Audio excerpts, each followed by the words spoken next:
Sa maliit na kwartong ito, nangungupahan ang mag-asawang Nanay Leonor at Tatay Glenn Melieza kasama ang kanyang isang anak at mga apo. Paglalako ng panindang kanin at lutong ulam ang pangunahing hanap buhay nilang mag-asawa.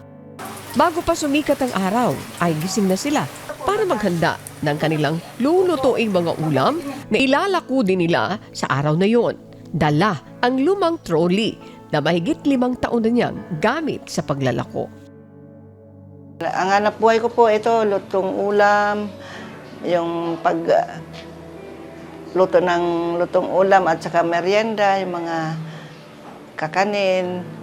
Yun po ang hanap buhay namin. Yung asawa ko po ang nagpapalengke, tapos siya rin ang nagluluto. Ako naman po ang katulong niya. Ako naman naglalako. Kaya pag nabenta ng maayos yun, maganda rin ang kikitain. Ang kita ko sa isang araw, madalas ay mga 500 to 600. Kailangan matuto kang magtipid. Kung sakaling meron ng isang bagay na pwedeng gagamitin na talaga yun, ipagkasya na lang para makasurvive ka. Itong aking eroplano, 5 years na ito. Kahit natatanggal, merong mga naawa na silang nagkakabit kasi nakikita nilang natanggal eh. Dito ko linalaga aking paninda sa loob, tapos papatong ko yung Tupperware para at least pagbukas madali. 2 Tupperware, yun. Kaya pag may tatanong anong ulam, bubuksan tapos makikita nila kaagad. Kilala si Nanay Leonor ng mga tao bilang masipag at mabait dahil bukod sa pagtitinda, kapag may nalalaman siyang walang pambili ay libre niya itong binibigyan ng makakain. Sa kanilang nilalakong paninda, may ilan sa mga kapitbahay ang tumatangkilik sa kanya, pero may mga araw din na konti lang ang benta.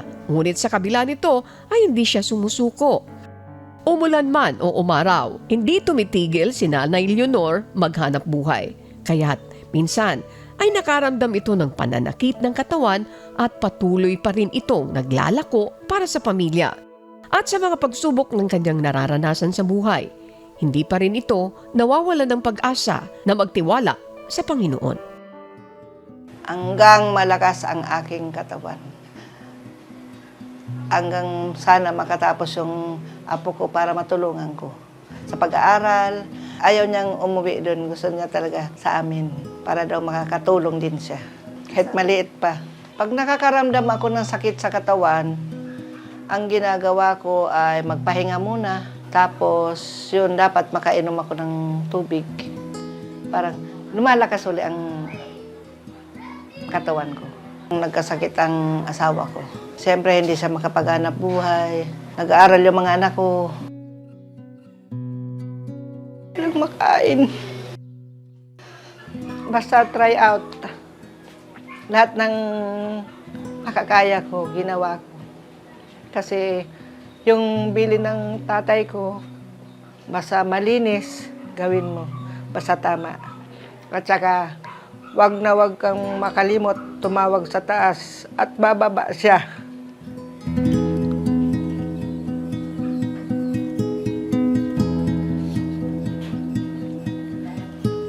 Para gabayan ka. Yun po ang hindi ko lang makalimutan. Salamat sa Diyos at nakikita ko yung resulta. Hindi lang yung makita mo siya.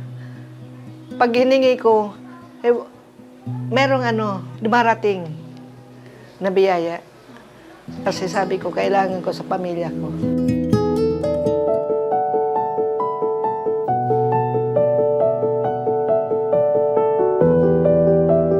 Kaya naman lumapit si Nanay Leonor sa serbisyong bayanihan upang humiling ng dagdag na puhunan sa kanyang tindang ulam.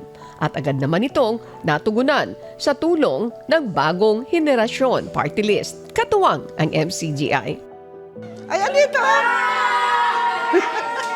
Ala.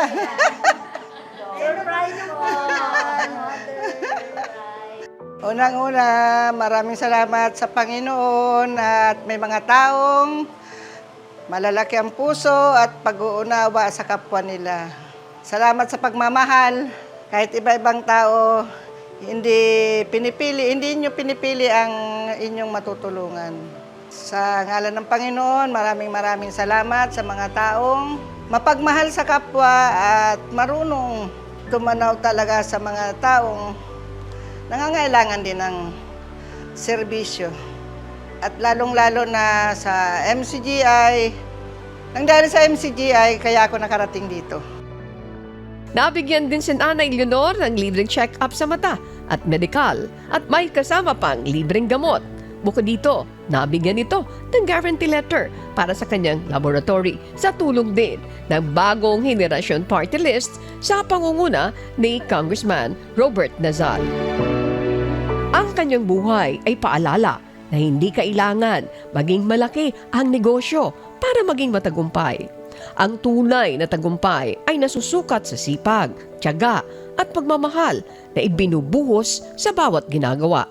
Si Nanay Leonor ay patunay na ang simpleng hanap buhay kapag pinuno ng dedikasyon at malasakit ay nagiging tulay tungo sa mas maliwanag na kinabukasan.